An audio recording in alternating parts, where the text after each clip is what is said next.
When two titans of poker face off, playing a gigantic heads-up duel, you know there's going to be fireworks. And today we get to see Phil the Poker Brat Hellmuth battle against Daniel KidPoker Negreanu. In this hand, I'll go ahead and spoil it for you a little bit. Hellmuth has a giant blow-up when he value owns himself against Negreanu, and all Negreanu can do is just hand him a box of tissues to wipe away his tears. Better keep hitting top pair of miracles. The thing this is, fun again. Guys, Phil isn't joking. Yeah, my coaches told me to call 1500 against Phil Hellmuth. Like he's he's pissed. You know, yeah, he's mad, and onwards we march. I mean, interpret it how you will, but it's legit. You had an 8. You can never have 10-8. Well, I could have. yeah, that's why I didn't raise you. I know. 2 jacks for Hellmuth here. Another 3-bet to 1500. And you see...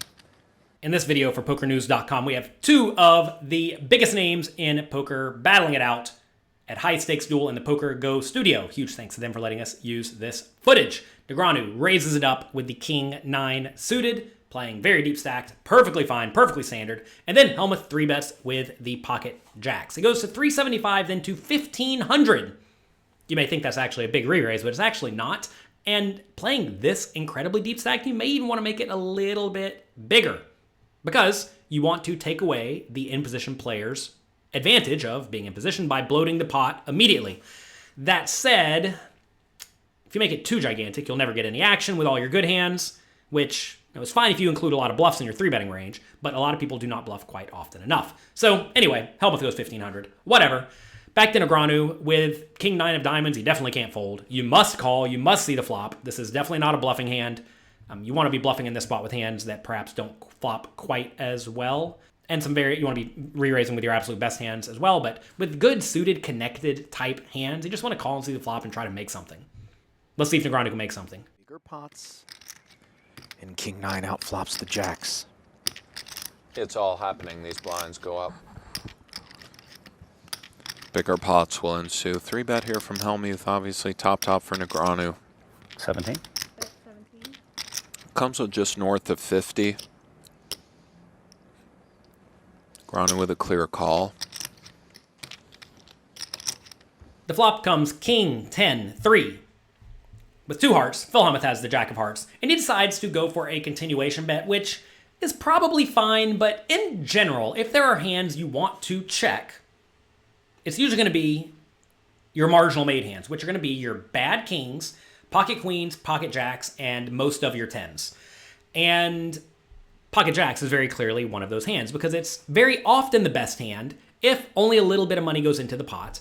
And if you're behind, you're actually really unlikely to improve to the best hand when you are against a king. As we see in this scenario, even with the backdoor flush draw and the backdoor straight draw, Hellmuth only has 15% equity against top pair marginal kicker.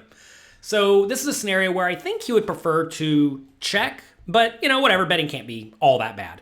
So he goes for a bet. Negreanu with his top pair marginal kicker has a very easy call. He's actually in a similar spot to Hellmuth where he almost always has the best hand, but if he plays a giant pot, he no longer has the best hand. So very, very easy call. Let's go to the turn. Similar 2 streets to the ace-8 against 6-8 pot they played. 3 on the turn. Sends Negreanu's kicker up to a 10. Yeah, and interesting. Hellmuth kind of continuing to just sort of see where he's at. Put some chips in. Comes with just south of 50. 40 some odd percent. I think if we're negs, we have just a kind of clear continue. Sort of a weird kind of size choice from Hellmuth. Certainly no reason to open up the action and raise it in this particular spot. The turn brings the 3 of spades, and now Hellmuth decides to bet again. I was fine with this flop bet. I thought it was maybe a little bit loose, but whatever. On the turn, I think he has a very clear, definitive check. I think this is a great spot to check, because if you think about Negreanu's range is going to be a lot of kings, which are never folding, a lot of 10s, which, they'll probably call the turn, but then fold to a river bet if you happen to bet again. Some 3s, and there will be some 3s in his range that raises and then calls 3 bets. Ace 3 suited, 5-3 suited, 4-3 suited, etc.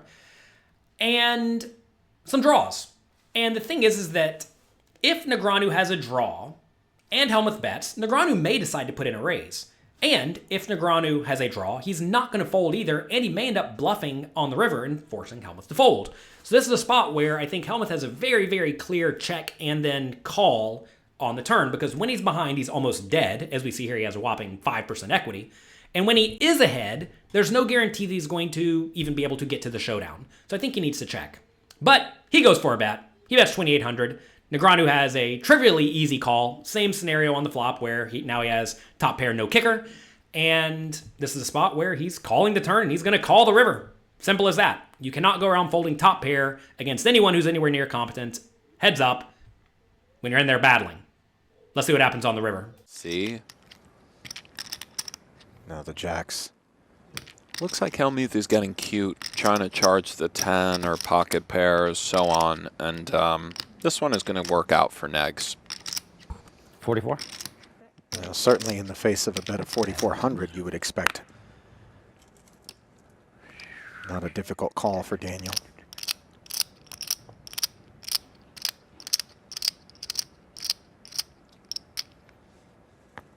Jacks. No good.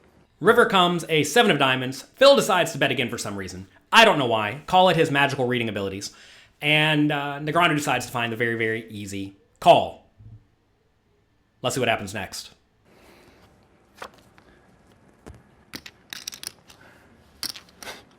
Come on, what the f***? I just 3-barrel bluffed him. Here we go. Or something, show him a big pair. 1,500, king 9 and 6-8. Yeah. Come on. Guy. Runs so fucking. Can you pass this to the gentleman? Use it for the tears. Oh, all right. All right. Guy. My Kleenex going for a ride. My coaches told me to call 1,500 against Phil Hellmuth. King 9. Oh, God. You better keep hitting top pair of miracles. That's all I can tell you. Okay. The thing This is fun again. guys, Phil isn't joking right Glad now. You're having fun. Here we go. Yeah. Like he's No, mad, he's pissed. You know, yeah, he's mad, and onwards we march. I mean, interpret it how you will, but it's legit. The Poker Brat does not enjoy being given tissues, so if you ever want to tilt Hellmuth, maybe give him tissues in the future. He's known for these outbursts every once in a while. What do you think about them? Do you think that they are actually real, or are they a facade for the cameras? What do you think? Pause the video and let me know what you think in the comment section down below. I think, and I only think this because I helped publish Phil Hellmuth's biography, Poker Brat. Check it out, Poker Brat, published by D&B Poker. It's actually a fun book. That Phil cares so immensely about games because that was the only thing he was exceptionally good at in a very large family as a kid. It was his way of proving his worth. And somehow this has stuck with him to today. And when he fails / loses at games, he does not know how to handle the fact that the only thing he's good at in this whole world, well, he's actually not good at it. He's a loser. And he cares a lot. Check out Poker Brat. It's actually a very good read.